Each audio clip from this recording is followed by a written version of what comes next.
వ్రతముల్ పాటించి కామంచి నీ మహనీయోజ్వల పాద రేణుకణ సంస్పర్శాధికారంబు శ్రీ మహిళారత్నము తుల్లికాంచే ఇది ఏమం బెమియుంలేక ఈహతి ఈ అహి నీపాదయుగాహతిం పడసెనేడత్యద్భుతం ఈశ్వర అంటారు కార్యమర్దన ఘట్టంలో.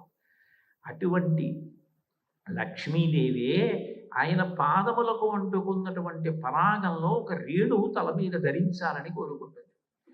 కాబట్టి ఆవిడ ఏం చేస్తుందంటే ఆయన వామనమూర్తి బ్రహ్మచారిగా ఉన్నా ఆవిడ విడిచిపెట్టదు నిత్యానపాయని. ఆవిడ తెల్లవారగానే లేచి వచ్చి ఆయన పాదములకు తన లలాటము తగిలేటట్టుగా నమస్కరించింది మోకాళ్ళ మీద ఊగుని.